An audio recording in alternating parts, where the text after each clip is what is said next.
नमस्कार मित्रों। आज मैं आपको एक ऐसी जीवन गाथा सुनाने जा रहा हूं जिसमें अपराध से अध्यात्म, पाप से भक्ति और मनुष्य से महर्षि बनने की अद्भुत यात्रा छिपी है। ये कहानी है एक डाकू की जो जीवन की अंधेरी राहों से निकलकर आदि कवि बना, जिसने न केवल स्वयं को बदला बल्कि संपूर्ण मानवता को भक्ति और धर्म का मार्ग दिखाया। ये कहानी है महर्षि वाल्मीकि की और रामायण की रचना की। अध्याय 1। डाकू रत्नाकर, पाप की अंधेरी राह।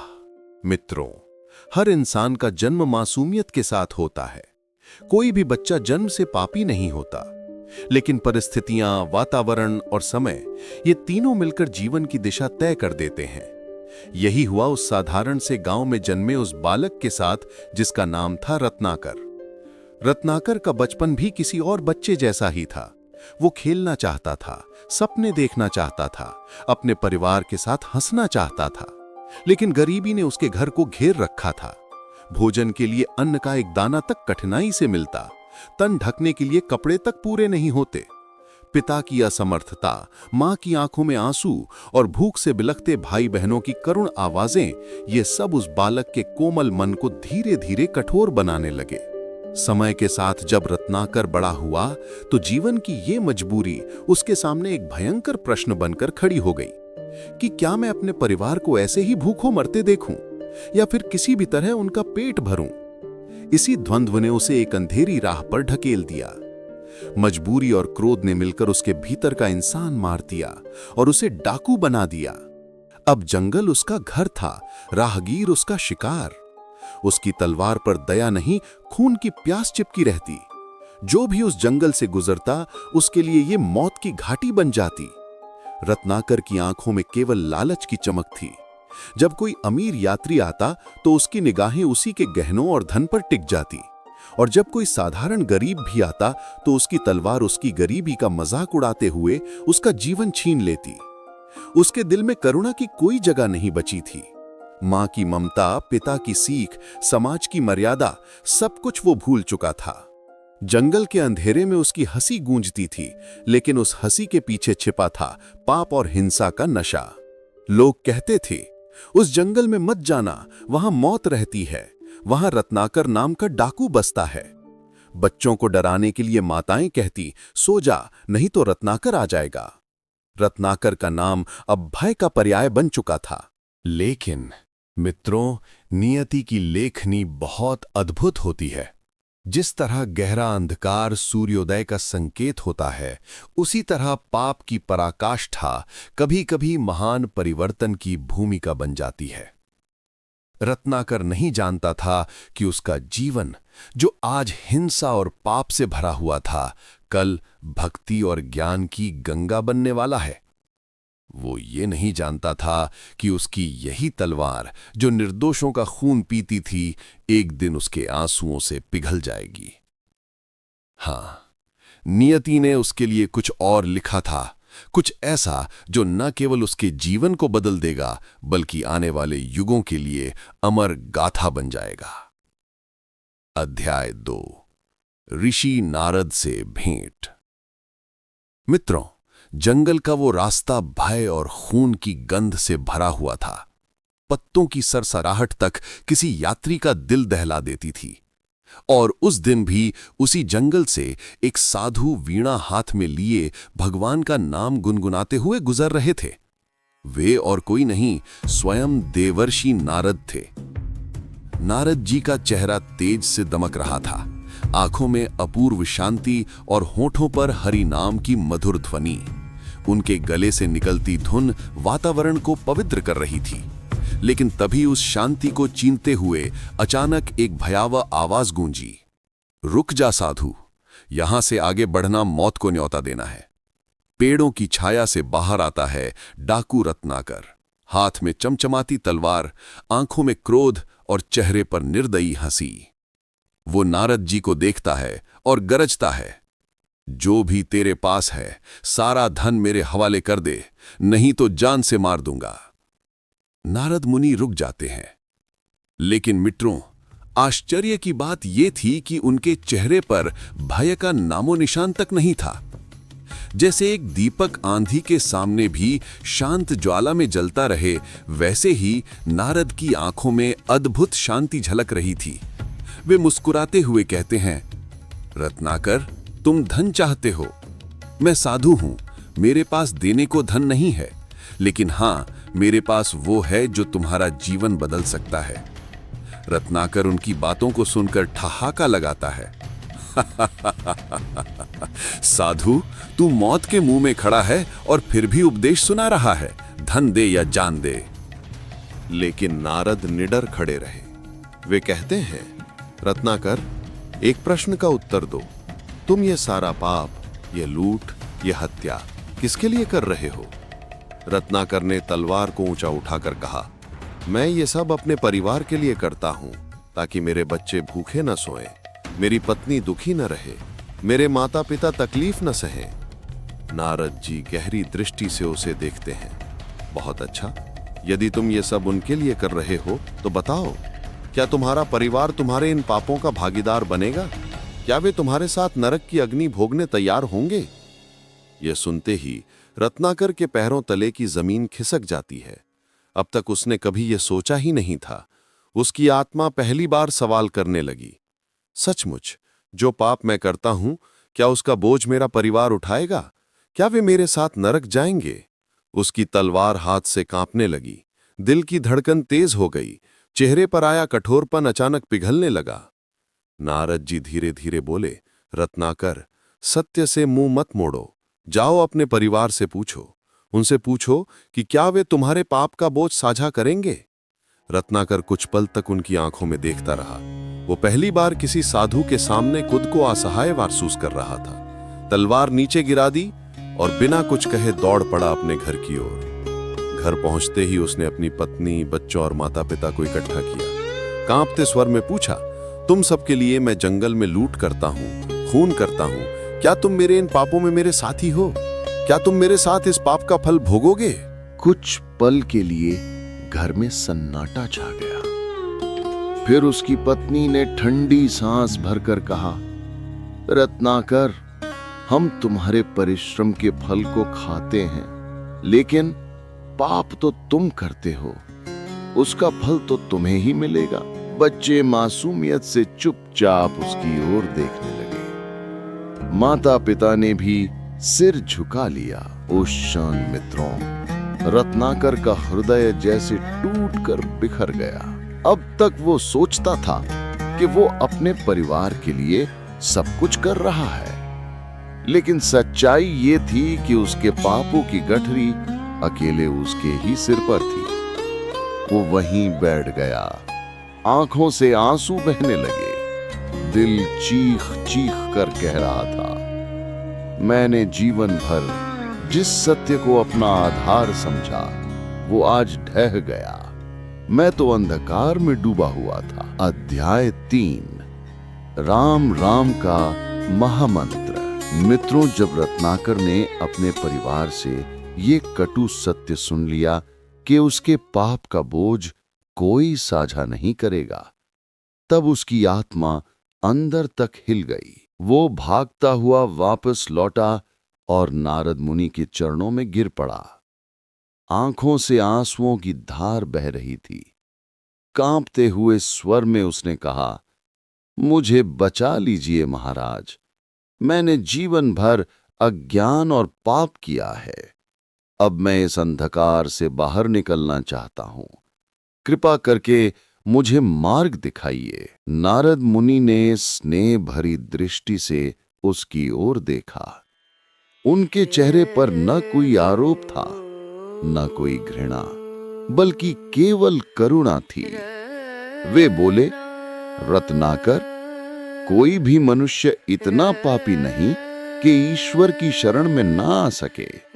अगर सच्चे हृदय से पश्चाताप हो तो पापों की जंजीरें टूट जाती हैं। तुम्हारे उद्धार का एक ही मार्ग है, श्री राम का नाम जप, यही नाम तुम्हें पवित्र कर देगा। रत्नाकर ने कांपते स्वर में कहा, महाराज, मैं राम बोलने का सामर्थ्य भी नहीं रखता। होंठ खुलते हैं पर नाम नहीं निकलता। पाप इतना गहरा है कि जीभ लड़खड़ा जाती है। नारद ने मधुर स्वर में कहा, तो कोई बात नहीं, यदि तुम राम नहीं बोल सकते तो उल्टा शब्द जपो। तुम मरा मरा मरा बोलो, यही मरा जपते जपते धीरे धीरे राम में बदल जाएगा। रत्नाकर ने पहला शब्द कहा मरा, फिर दूसरा मरा मरा। जैसे ही उसने बार बार ये दोहराना शुरू किया, चमत्कार हुआ। मरा मरा मरा जपते जपते उसका स्वर अपने आप राम राम राम में परिवर्तित होने लगा। वो शब्द जो मृत्यु का बोध कराता था, अब जीवन का अमृत बन गया। रत्नाकर बैठ गया, आंखें मूंद लीं और जप में तल्लीन हो गया। धीरे धीरे उसका मन संसार से अलग होने लगा। हिंसा, लालच, भय सब कुछ उसकी आत्मा से निकलने लगा। वो जिस जंगल में लोगों की चीखें गुंजाया करता था, अब वही जंगल उसके राम नाम से गूंजने लगा। दिन बीत गए, महीने गुजर गए और वर्ष दर वर्ष वो साधना में डूबा रहा। इतना गहरा ध्यान था कि उसे अपने शरीर की सुध भी न रही। बारिश आई, धूप आई, आंधियां चली, लेकिन रत्नाकर वहीं बैठा रहा। धीरे धीरे उसका शरीर दीमकों के ढेर से ढक गया। उसके चारों ओर मिट्टी और चींटियों ने एक छोटा सा पहाड़ जैसा बना दिया। उस दीमक के ढेर के भीतर वो तपस्वी अब भी जप करता रहा, राम राम राम। उसके रोम रोम से भक्ति की गंध फैलने लगी। जंगल जो पहले भय का प्रतीक था, अब साधना की भूमि बन चुका था। वर्षों बाद नारद जी वहां लौटे। उन्होंने देखा कि एक विशाल दीमक का टीला खड़ा है और उसके भीतर से राम नाम की ध्वनि गूंज रही है। नारद की आंखें नम हो गईं। वो बोले, रत्नाकर, अब तुम वो डाकू नहीं रहे, तुम ईश्वर का साधक बन गए हो। ये दीमक का ढेर तुम्हारी साधना का साक्षी है। आज से तुम्हें नया नाम मिलेगा, वाल्मीकि। हाँ मित्रों, वाल्मीकि का अर्थ होता है दीमक का ढेर। और उसी ढेर से जैसे वो तपस्वी पुनर्जन्म लेके निकला, वैसे ही उसका नाम पड़ा महर्षि वाल्मीकि। ये दृश्य देखकर हर कोई भावुक हो जाता है। कल्पना कीजिए, जो व्यक्ति कल तक निर्दोषों का खून बहाता था, आज वो राम नाम का अमर गायक बन चुका है। ये वही क्षण था जब एक डाकू संत में बदल गया, पाप पुण्य में बदल गया और अंधकार से प्रकाश की नई भोर हुई।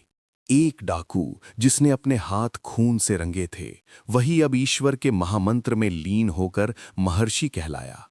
यही है राम नाम का प्रभाव, जो पापी को भी संत बना देता है। अध्याय 4, वाल्मीकि आश्रम और शिष्य। मित्रों, जब रत्नाकर डाकू से परिवर्तित होकर महर्षि वाल्मीकि बने, तो उनका जीवन पूरी तरह बदल गया। अब उनकी आंखों में क्रोध नहीं, करुणा बसती थी। उनके होठों से हिंसा नहीं, भक्ति की ध्वनि निकलती थी। जंगल का वो भयावह डाकू अब संत का रूप ले चुका था। वाल्मीकि ने यमुना और तमसा नदी के किनारे एक आश्रम बनाया। वह स्थान प्रकृति की गोद में बसा था, जहां पंछियों का कलरव गूंजता, जहां हवा की ठंडी लहरियां मन को शांति देती और जहां हर पेड़ पौधा तपस्या की गवाही देता। ये वही स्थान था जहां एक डाकू ने नया जीवन पाया था, और अब वही स्थान आध्यात्मिक शिक्षा का केंद्र बनने लगा। धीरे धीरे दूर दूर से लोग उनके आश्रम में आने लगे। कोई जीवन की उलझनों का समाधान खोजने आता, तो कोई अपने बच्चों को धर्म और ज्ञान की शिक्षा दिलाने। महर्षि वाल्मीकि सबका स्वागत करते। उनका चेहरा दया और करुणा से दमकता था। वे कहते, मनुष्य को बदलने के लिए धन या शक्ति नहीं चाहिए, केवल एक सच्चा संकल्प चाहिए।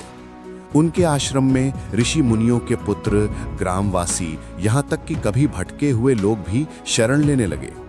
उन सब के लिए वाल्मीकि पिता समान हो गए। वो आश्रम केवल शिक्षा का केंद्र नहीं था, बल्कि भक्ति, करुणा और प्रेम का तीर्थ बन चुका था। और फिर एक दिन उस आश्रम की महत्ता और भी बढ़ गई, क्योंकि वहां 2 ऐसे बालक आए जिनका भाग्य स्वयं इतिहास लिखने वाला था। ये थे लव और कुश। लव और कुश के बचपन में ही उनकी माता सीता ने उन्हें वाल्मीकि के आश्रम में छोड़ दिया। वाल्मीकि ने उन दोनों को अपनी संतान की तरह अपनाया। वे उन्हें वेद, शास्त्र, धनुर्विद्या, संगीत और भक्ति की शिक्षा देने लगे। उनकी कोमल आंखों में जब वे राम कथा सुनाते तो उनके अपने हृदय में भक्ति का सागर उमड़ पड़ता। आश्रम का वातावरण अब और भी पवित्र हो गया। सुबह जब सूर्य की पहली किरणें जंगल में उतरती तो वाल्मीकि अपने शिष्यों के साथ मिलकर मंत्रोच्चार करते। संध्या को नदी के तट पर दीप जलाकर भक्ति गीत गाए जाते। वहां किसी के मन में लोभ नहीं था, किसी के दिल में क्रोध नहीं था, सिर्फ शांति और ईश्वर की उपासना थी। धीरे धीरे वाल्मीकि का हृदय करुणा से और भी भर गया। कल तक जो व्यक्ति केवल अपने परिवार के लिए जीता था, अब वो संपूर्ण मानवता का गुरु बन चुका था। जो हाथ कभी तलवार उठाते थे, वही हाथ अब शिष्यों को आशीर्वाद देते थे। उनकी वाणी से निकलने वाला हर शब्द जैसे आत्मा को पवित्र कर देता था। मित्रों, यही है जीवन का सबसे बड़ा चमत्कार। पाप से पुण्य तक, डाकू से महर्षि तक, हिंसा से भक्ति तक, ये यात्रा केवल संकल्प और ईश्वर की कृपा से संभव हुई। वाल्मीकि का आश्रम आज भी हमें यह सिखाता है कि जब मनुष्य सच्चे हृदय से बदलना चाहे तो दुनिया की कोई शक्ति उसे रोक नहीं सकती। देखिए, यही है महर्षि वाल्मीकि का जीवन। एक डाकू जो कल तक लोगों की जान लेता था, वही आज बच्चों को धर्म, करुणा और भक्ति की शिक्षा दे रहा है। और उन्हीं के आश्रम में लवकुश जैसे महान शिष्य तैयार हो रहे हैं, जिनकी कथा आगे चलकर अमर हो जाएगी। अध्याय 5, पहला श्लोक, करुणा से कविता। मित्रों, जीवन के कुछ क्षण ऐसे होते हैं जो आने वाले युगों की दिशा बदल देते हैं। महर्षि वाल्मीकि के जीवन में भी ऐसा ही एक दिव्य क्षण आया, जब करुणा उनके हृदय से फूटकर अमर कविता बन गई। एक सुबह जब आकाश में हल्की हल्की लालिमा फैली हुई थी, जब यमुना की लहरें मंद मंद कलकल कर रही थीं, और जब वृक्षों पर बैठी चिड़ियां मधुर स्वर में गा रही थीं, उसी समय महर्षि वाल्मीकि अपने शिष्यों के साथ स्नान हेतु यमुना तट की ओर बढ़े। उनकी चाल में शांति थी, उनके नेत्र ध्यानमग्न थे और उनका हृदय भक्ति और साधना में डूबा हुआ था। यमुना का किनारा उस दिन और भी पवित्र लग रहा था। तभी उनकी दृष्टि सामने पड़े एक दृश्य पर ठहर गई। दो सुंदर क्रौंच पक्षी, नर और मादा, प्रेम पूर्वक नदी के तट पर विचर रहे थे। वो चहचहा रहे थे, मानो प्रकृति के संगीत में अपनी ध्वनि जोड़ रहे हों। वातावरण में पवित्रता और प्रेम की लहरें दौड़ रही थीं। लेकिन अचानक उस शांति को एक तीव्र तीर ने चीर दिया। एक शिकारी ने पास के झुरमुट से तीर चलाया और वो सीधे नर पक्षी के सीने में जा धंसा। नर पक्षी वहीं गिर पड़ा, तड़प तड़प कर प्राण त्याग दिए। उस दृश्य को देख वाल्मीकि का हृदय कांप उठा। उनकी आंखों के सामने मादा क्रौंच का विलाप फूट पड़ा। वो पंख फड़फड़ाती हुई चिल्ला रही थी। उसके स्वर में ऐसा दर्द था कि मानो आकाश भी रो उठा हो। उसकी चीत्कार सुनकर लगा कि प्रकृति स्वयं शोक में डूब गई है। महर्षि वाल्मीकि उस क्षण स्थिर खड़े रहे। उनके भीतर करुणा का सागर उमड़ पड़ा। उन्होंने कभी सोचा भी न था कि एक निर्दोष जीव की मृत्यु उन्हें इस तरह विचलित कर देगी। उनकी आंखों से आंसू बह निकले और तभी उनके मुख से शब्द फूट पड़े, जो सामान्य शब्द नहीं थे। वो एक श्लोक था जो अनायास ही उनके हृदय से निकला। मां निषाद प्रतिष्ठाम त्वम गमः शाश्वती समा यत् क्रौंच मिथुनादेकम अवधि काम मोहितम। अर्थात, हे निषाद, तू कभी सुख शांति नहीं पाएगा, क्योंकि तूने प्रेम में मग्न इस क्रौंच युगल के एक पक्षी की हत्या कर दी है। मित्रों, ये कोई साधारण वाक्य नहीं था। ये वो श्लोक था जिसे भारतीय साहित्य का पहला श्लोक माना गया। इसी क्षण से संस्कृत काव्य का जन्म हुआ और महर्षि वाल्मीकि बने आदि कवि। सोचिए, एक हृदय जो कभी निर्दयता और हिंसा में डूबा था, वही हृदय अब करुणा से भरकर कविता रच रहा था। ये है परिवर्तन का सबसे सुंदर रूप। जिसे कभी लोग डाकू कहते थे, आज वही संसार का पहला कवि बन चुका था। उस क्षण ने केवल वाल्मीकि को नहीं बदला, बल्कि संपूर्ण साहित्य और धर्म को नई दिशा दी। क्योंकि यही श्लोक आगे चलकर उस महान ग्रंथ की भूमिका बना जिसे हम रामायण के नाम से जानते हैं। देखिए मित्रों, यही है करुणा की शक्ति। जब किसी के हृदय में दया जागती है तो वहां से केवल भक्ति, प्रेम और सृजन ही जन्म लेता है। वाल्मीकि के आंसुओं से फूटा ये पहला श्लोक आज भी हमें यही सिखाता है कि दर्द को यदि सही दिशा दी जाए तो वो अमर काव्य बन सकता है। अध्याय 6 रामायण की रचना। मित्रों, करुणा से निकला पहला श्लोक केवल एक शुरुआत थी। वो एक संकेत था कि अब महर्षि वाल्मीकि का जीवन एक नई दिशा लेने वाला है। और वही हुआ। एक दिन जब वाल्मीकि अपने आश्रम में ध्यान मग्न बैठे थे, उनका मन भीतर की गहराइयों में डूबा हुआ था। तभी वातावरण में एक दिव्य प्रकाश फैल गया। चारों ओर शांति छा गई, पक्षियों का स्वर थम गया, नदी की धारा जैसे थिर हो गई।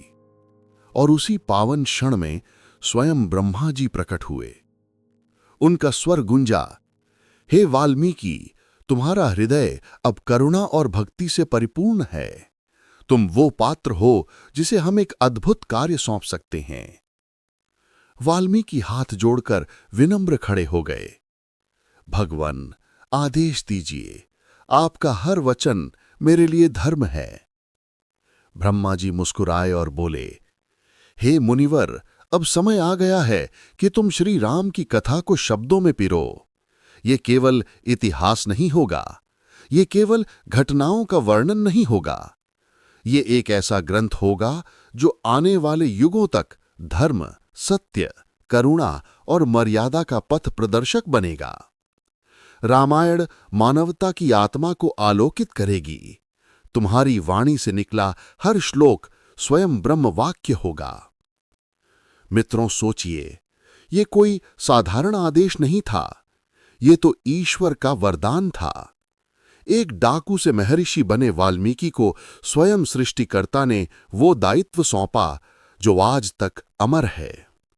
वाल्मीकि ध्यान की गहराइयों में उतरे, उनकी अंतरात्मा में राम कथा प्रवाहित होने लगी। उनके नेत्रों के सामने जैसे एक एक दृश्य सजीव हो गया।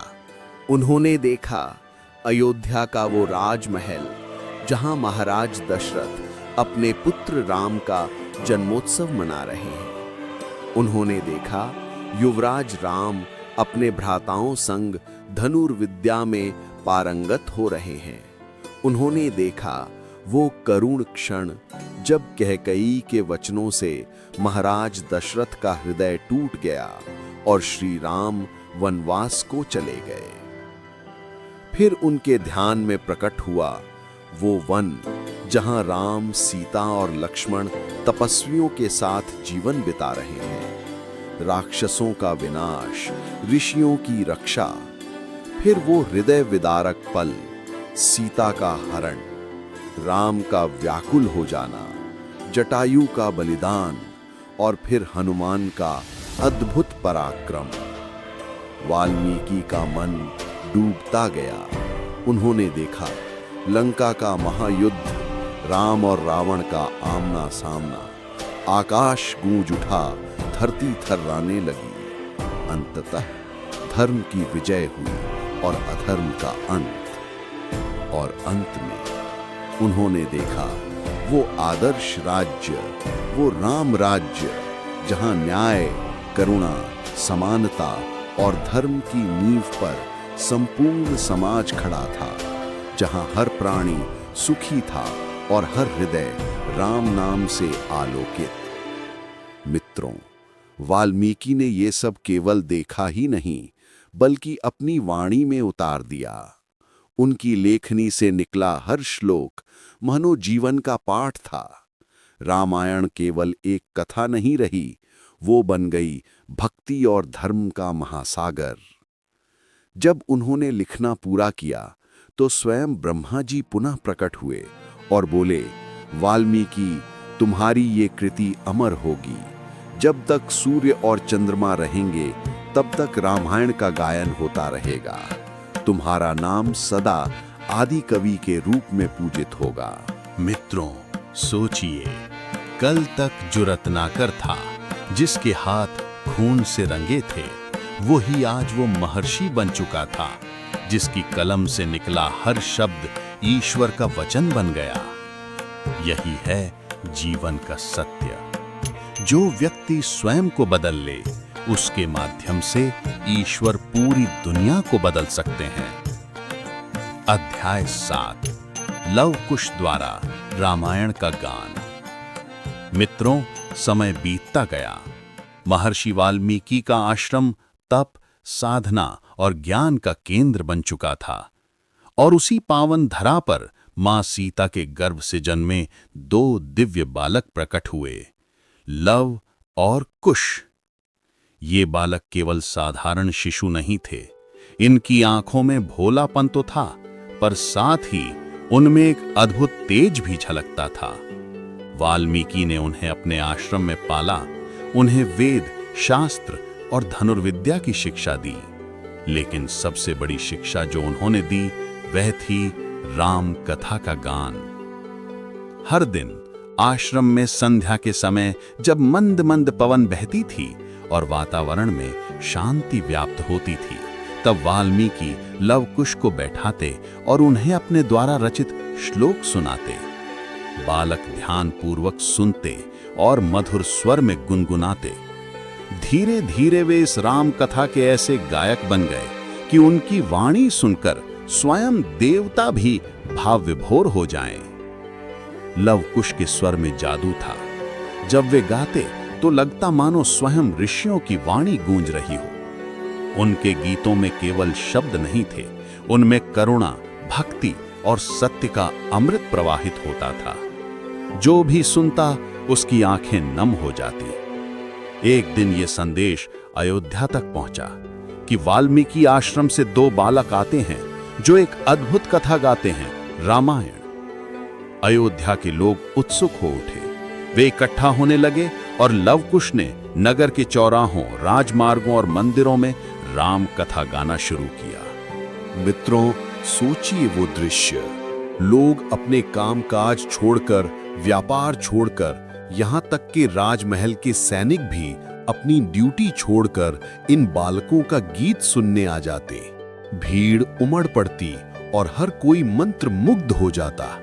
लव कुश के कंठ से जब राम के वनवास का वर्णन निकलता तो लोगों के हृदय कांप जाते। जब वे सीता हरण का प्रसंग गाते तो स्त्रियों की आंखों से आंसू बहने लगते। जब वे राम रावण युद्ध का गान करते तो श्रोताओं के रोम खड़े हो जाते। धीरे धीरे इस गान की महिमा अयोध्या के राजा स्वयं श्री राम के कानों तक पहुंची। राम ने आदेश दिया कि इन बालकों को राजसभा में बुलाया जाए, और फिर वो अद्भुत क्षण आया। राजसभा सजी, सिंहासन पर स्वयं मर्यादा पुरुषोत्तम श्री राम विराजमान थे। लव और कुश को सामने बैठाया गया। सभी दरबारी, ऋषिमुनि और नगरवासी उस अद्भुत गायन को सुनने के लिए एकत्र हुए। बालकों ने हाथ जोड़कर प्रभु राम को प्रणाम किया और गान आरंभ किया। उनकी वाणी में जब राम के बाल्यकाल का वर्णन आया तो राम की आंखें गीली हो गईं। जब उनके वनवास का गीत गूंजा तो सभा मौन हो गई। हर कोई उस पीड़ा को महसूस कर रहा था। और जब युद्ध और सीता मिलन का प्रसंग आया तो राम के नेत्रों से आंसू बह निकले। मित्रों, सोचिए, स्वयं राम जिनकी लीला थी, वही अपनी कथा को 2 छोटे बालकों के मुख से सुन रहे थे। ये कोई सामान्य घटना नहीं थी। ये इस बात का प्रमाण था कि रामायण अब केवल घटनाओं का लेखा जोखा नहीं, बल्कि एक अमर गान बन चुकी थी।